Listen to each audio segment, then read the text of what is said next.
Pai do Senhor, irmãos, eu vou deixar a câmera. Hoje eu vou filmar com a câmera. A câmera ela filma 15 minutos. Mas é melhor que eu não estar filmando e compartilhando a mensagem com os irmãos, porque eu sei que edifica e alcança do outro lado pessoas. Né? Essa câmera é uma câmera antiga, de mais de 10 anos, né? Eu filmei muito com ela no começo do canal, aí eu acabei lembrando dela, né? Lá em casa. Ela tava esquecida lá e o celular estragou, né? E eu vou estar usando ela hoje, para a glória de Deus. E acompanhe aí, meus irmãos, a pregação, tá bom? Deus abençoe. Caixa de som eu uso ela na bateria no carro, ela viciou. Só dá certo assim agora. Hoje Cristo te quer libertar.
Graças a Deus.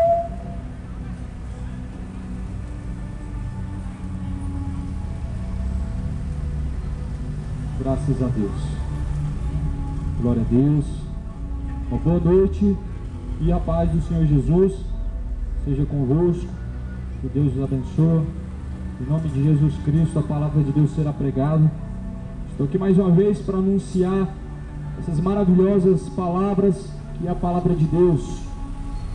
Pois ela é lâmpada e luz para os nossos caminhos. Assim escreveu o salmista Davi, dizendo: lâmpada para os meus pés e luz para os meus caminhos é a tua palavra, ó Deus. É disso que eu estou aqui para falar nessa noite, da palavra de Deus. essa palavra qual me libertou, me tirando das garras de Satanás, das garras do maligno, de uma vida depravada, de uma vida de vício, aonde infelizmente a juventude está sendo destruída dessa mesma forma, nas drogas, na cachaça, uma vida imoral, uma vida de prostituição. Mas o diabo seduz aos prazeres para levar para o inferno mesmo. Só que a Bíblia diz que Jesus ele veio para dar vida e vida com abundância. Infelizmente a juventude está sendo amarrada de pé e mão para ser lançado no inferno, por conta dos seus maus caminhos, por conta da sua vida imoral, por conta da vida, Deus abençoa, a qual muitos têm esquecido de Deus. Veja, senhoras e senhores, que a palavra de Deus, nos dias atuais, ela tem sido deixada de lado, onde pessoas estão pregando um outro evangelho diferente desse a qual está pregado. E Jesus diz que nós não devemos ir além das Escrituras. Eu quero ler em Gálatas, no capítulo 4, o primeiro versículo adiante. Diz assim a palavra de Deus: e a única coisa que eu peço de você é a sua atenção, que os seus ouvidos e o seu coração estejam prontos a guardar a palavra de Deus.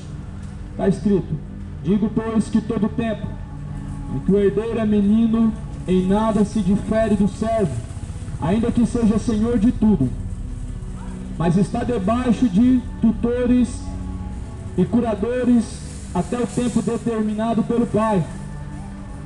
Assim também nós, quando éramos meninos, estávamos reduzidos à servidão, debaixo dos primeiros rudimentos do mundo.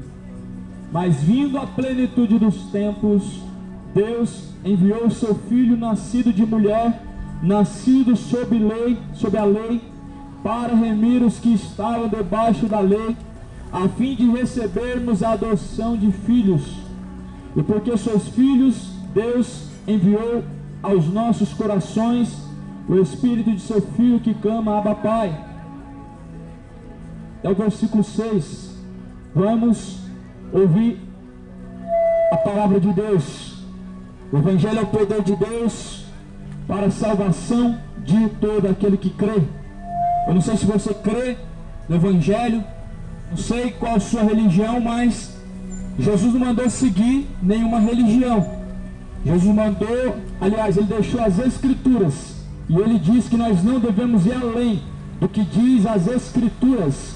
Infelizmente, meu amado, nem todos que estão dizendo Senhor, Senhor por aí herdarão o reino dos céus, porque Jesus falou: somente os que fazem a vontade do meu Pai herdarão o reino dos céus. Veja o que está escrito: enquanto o herdeiro é menino, ele está debaixo de tutores, pessoas debaixo de uma autoridade maior do que ele, mas está debaixo de curadores e tutores até o tempo determinado pelo Pai. Enquanto nós não chegamos ao amadurecimento da fé, estamos debaixo de servidão a homens. Não é assim que muitos estão? Debaixo de servidão de homens, aonde precisam do pastor para mandar orar, senão não vai orar. Precisa de alguém falar: faça isso, faça aquilo, senão não faz. Infelizmente muitos dependem um dos outros para fazer alguma coisa para Deus. Só que o próprio Espírito de Deus, Ele é quem nos guia, Ele é quem nos direciona, é Ele quem cobra de nós, é Ele quem nos corrige, é o Espírito de Deus. Só que aqui a Bíblia está falando que enquanto nós somos meninos, porque tem meninos na fé, pessoas que nunca amadurecem na fé, sempre são crianças, passa 20 anos congregando, frequentando templos e não se converte, passa 30 anos ouvindo a mesma mensagem, mas não se converte, não chegam ao aperfeiçoamento, não chegam ao amadurecimento da fé.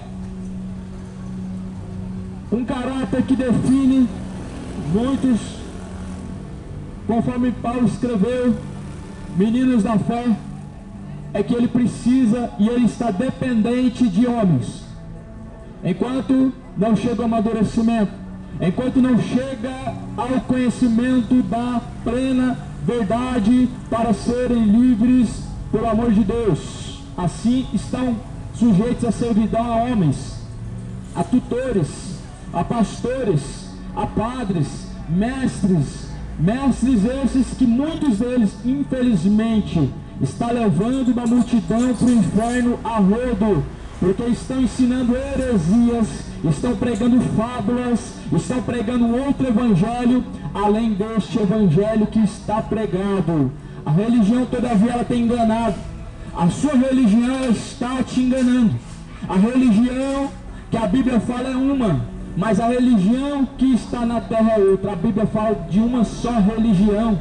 Está escrito em Tiago capítulo 1, versículo 22 e também no versículo 23.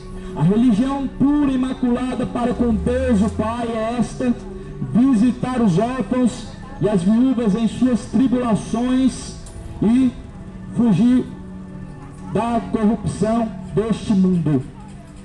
Veja que a palavra de Deus está falando a religião não como uma instituição, não como empresa, porque a religião hoje, a verdade, é que se tornou empresa. É empresa para vender estátuas, para vender objetos religiosos, para vender fé.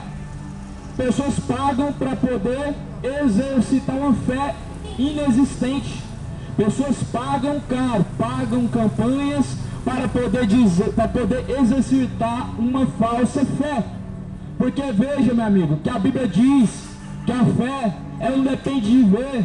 A fé é o firme fundamento das coisas que não se vê, mas se espera. Mas hoje, infelizmente, as pessoas estão presas em sinais, em prodígios, em milagres. Depende de alguém pregar para ele a palavra, para ele ouvir. Depende de alguém mandar fazer isso, aquilo, orar, jejuar, buscar a Deus, porque senão não busca.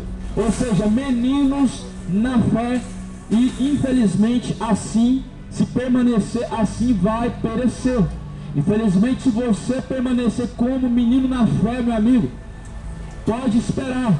O inferno, ele te espera, ele te aguarda, pois a Bíblia fala que somente contra a igreja as portas do inferno não prevalecerá. As portas do inferno, ela não vai prevalecer, ela não prevalece contra a igreja. O que é a igreja? Pessoas que servem a Cristo, pessoas cujos quais têm Jesus como cabeça, ou seja, Jesus está como centro, Jesus está como aquele que ensina, como aquele que guia, como aquele que também direciona. Mas infelizmente muitos não têm Jesus como cabeça, mas o cabeça dele é o padre que está pregando heresias, colocando para idolatrar uma imagem de escultura, cometendo feitiçaria, praticando aquilo que não agrada a Deus. Não agrada a Deus. Infelizmente a feitiçaria, meu amigo, ela está disfarçada. Ela está disfarçada e o povo não está percebendo. O povo não está percebendo porque guardou a Bíblia. Prefere ouvir discursos bonitos e agradáveis do que pegar a Bíblia e examinar para ver o que diz as Escrituras. O que as Escrituras falam sobre as imagens de escultura? Que é feitiçaria, que maldito é a cidade que se levantar pedra, figura de pedra, em artifício feito pela mão do homem, semelhança, ainda que seja semelhança do que há no céu, ainda que seja semelhança do que há na terra. A Bíblia fala e condena a prática da idolatria, imagem de escultura. Não é somente feitiçaria, é idolatria. Então veja que Paulo está falando de pessoas que são meninos na fé. São meninos porque menino, ele não tem o conhecimento total da verdade. Ele fica refém, ele fica dependente de alguém para fazer algo por ele, no lugar dele, para falar por ele e para ensinar a ele. E assim muitos estão, meninos na fé, que não amadurecem, ficam praticamente dependentes e até mesmo escravos para poder ouvir a palavra de Deus. Mas não é para isso que Jesus veio. Jesus, ele veio libertando os cativos do cativeiro. Que cativeiro que é esse?